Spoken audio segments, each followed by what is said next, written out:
Good afternoon to one and all present here. Today we are going to discuss a case study on the topic fate and fortune in Shakespeare's Romeo Juliet. Romeo and Juliet is full of references to fate and fortune. Shakespeare suggests that humans are subjected to cosmic plan that is beyond their control, and any attempts to defy it will be fruitless. The play emphasizes that people's choices and actions are ultimately determined by their forces greater than themselves. In Romeo and Juliet's world, fate and destiny are accepted as part of life. The chorus introduces the play. The chorus introduces the play and sets the tone of a dark fate looming over the action. The characters are aware of unseen forces that control them, but they still try to outsmart them with disastrous results. Julius' anguished words, alack, alack, that heaven should practice stratagems upon so soft a subject as myself, reveal her belief that fate has been targeting her. Her actions throughout the play demonstrate her desire to defy the heavens, even as she knows that she is her pawn. Romeo expresses his frustration with fate multiple times in that play.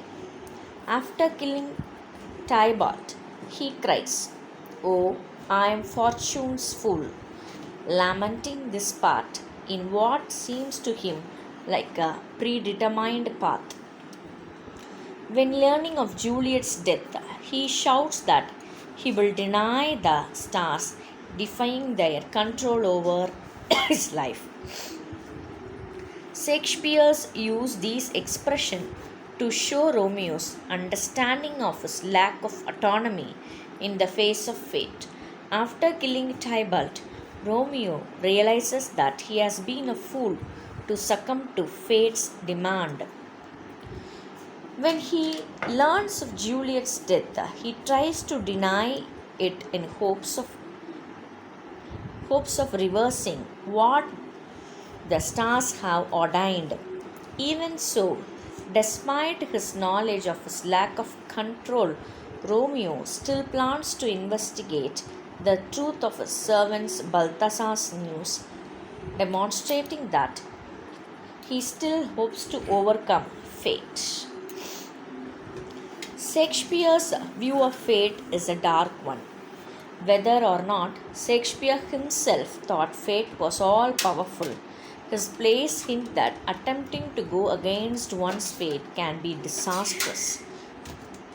Conformity and individuality. Romeo and Juliet's mutual love is challenged to the social order of Verona, a city where the noble Montagues and Capulets live. As their relationship deepens, they are faced with oppositions from their families, friends, and also from their government. Shakespeare uses this tragedy of two very young people as an example of how society often neglect or mistreat their most vulnerable citizens.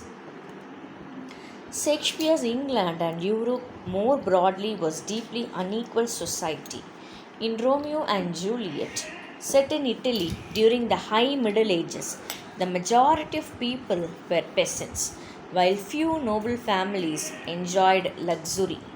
Given in this context, it can be difficult to relate in the story of two privileged teenagers whose love was threatened by their families, feud, and who ultimately died due to a string of miscommunications. However, when looked to as standings for people in the society, where wealthy individuals scrabbling ignore the needs of the rest, the play takes on a new significance. Romeo and Juliet represent those who are overlooked and whose cries are unheard. Juliet said to be 13, Romeo cannot be much older. Both are forced to choose between the following their own wishes and maintaining the status quo. This contrast between individual desire and society's expectation is at the heart of the play. Romeo and Juliet's story suggests that their individual need not be given any attention by the families, their government, and the society. Thank you.